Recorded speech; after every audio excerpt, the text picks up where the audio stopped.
คนเฮาเอาความรู้สึกนึกคิดคือใจความพอใจความไม่พอใจไปฝากไว้กับคำบอกผู้อื่นความคิดผู้อื่นการกระทำของผู้อื่นบุคคลนั้นย่อมเป็นผู้มองไม่เห็นค่าใจของตนเพราะเอาแต่ความรู้สึกไปฝากไว้แต่กับผู้อื่นจึงมองไม่เห็นค่าของใจของตนบุคคลทั้งหลายนี้ย่อมบ่เคยฝึกบ่เคยหัดบ่เคยปฏิบัติเพราะเอาแต่ความอารมณ์ความพอใจความไม่พอใจไปฝากไว้กับการกระทำของผู้อื่นจนเกินไปเอาความหวังไปฝากไว้แต่กับผู้อื่นหวังอยากให้ผู้อื่นมาเฮ็ดให้ได้ดังใจตนพอเขาบ่เฮ็ดตามก็เกิดทุกข์เขาหวังอยากให้เจ้าเว้าให้เฮาเว้ากับเฮาจังซี่เขาบ่เว้าตามก็ทุกข์หวังอยากให้เขาเฮ็ดจังซี่เขาบ่เฮ็ดตามก็ทุกข์นี่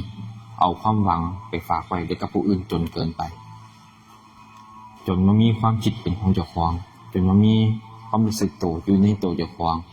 หวังแต่อยากให้ผู้อื่นเฮ็ดให้เว้าน้ำดีแน่คิดน้ำดีแน่กระทำน้ำดีแน่นี่มองออกไปนอกตนหวังหลายเป็นใดเพียงความหวังนั่น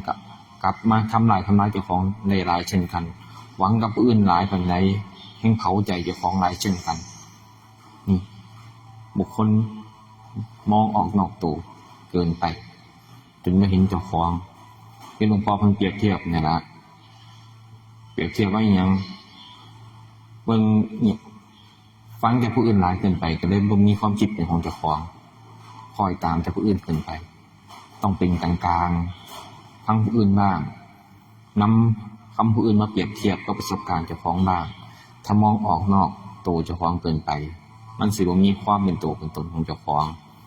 ความคิดวิเคราะห์แยกแยะของเจ้าของก็สิบ่มี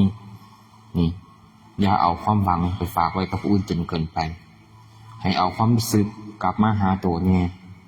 หลักสติปัฏฐาน4เพิ่นก็สอนให้อยู่คู่มือกายเวทนาจิตธรรมกายเวทนาจิตนี่3กองนี่สำคัญถ้าสาเหตุ3กองดีคำว่าธรรมสิเข้ามาเองสิแทรกเข้ามาเองในตรงนั้นล่ะหลวงพ่อเพิ่นยินนำแต่กายเวทนาจิต3ตัวนี้ให้มันดีเถิดสร้างเหตุให้มันพอคำว่าธรรมมันสิมีอยู่ของมันเองธรรมคือความจริงมันก็เป็นธรรมชาติของมันอยู่จังซั่นแต่เฮาบ่มีสติบ่มีปัญญาที่สิเข้าไปเห็นมันการได้ยินได้ฟังธรรมนี่คือการเพิ่มปัญญาอีกแบบนึงได้ยินได้ฟังธรรมได้ยินได้ฟังที่บ่สิ่งที่บ่ฮู้ก็เฮ็ดให้ได้ฮู้นี่ต้องบวกกับการภาวนานำ2กองนี้ต้องคู่กัน2กองนี้ต้องคู่กันปัญญาวิมุตติต้องคู่กับจิตตวิมุตติจิตวิมุตติกับปัญญาวิมุตติต้องคู่กันต้องเฮ็ดให้มันพร้อมๆกัน2กองนี้ต้องขยับขึ้นให้มันพร้อมๆกันต้องเฮ็ดให้มันพร้อมๆกันพระอรหันต์เพิ่นก็มีปัญญาวิมุตตินี่ล่ะ1กับตัว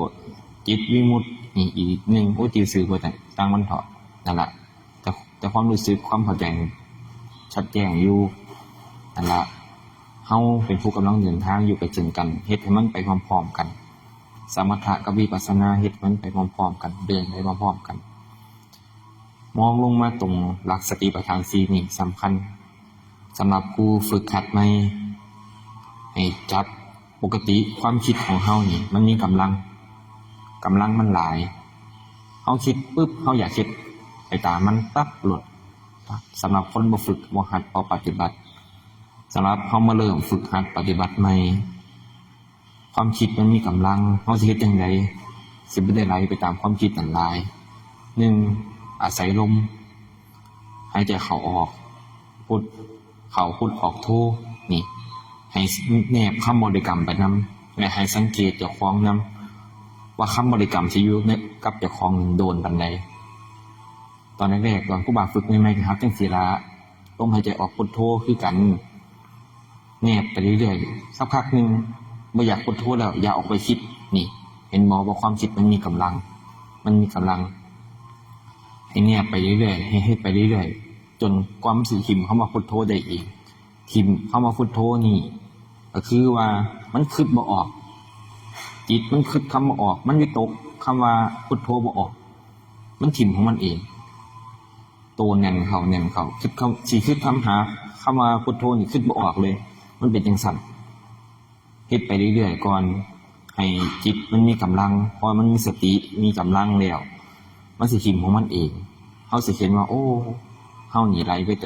ต่กับความคิดหลายเกินไปจนบ่มีคำว่าสงบจิตสงบใจบ่ฮู้ได้ยินแต่คำเพิ่นเว้าว่าสงบจิตสงบใจเป็นจังซั่นจังซี่เจ้าของบ่เคยลิ้มรสเปรียบเสมือนตำบักหุ่งผู้นั้นเว้าว่ารสชาติจังซั่นจังซี่เจ้าของบ่เคยกินก็คือกัน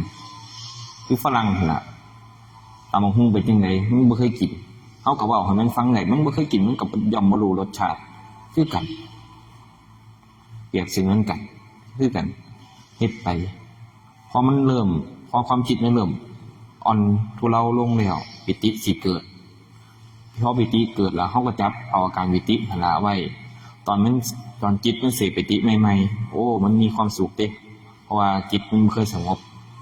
พอมันสงบเทื่อแรกแล้วมันมีอาการปิติขึ้นแล้วเพราะว่าเสพปิติหาคือกันมันสิเกิดทีละอย่างเข้ามาดอกเพราะมันเป็นใหม่ๆสงบอยากได้อีกเพราะอยากได้แหละแล้วโลดก็สิได้ต้องกินความอยากก็สิได้อีกมันก็เกิดปิตินี่เกิดกับเฮาหลายๆอย่าง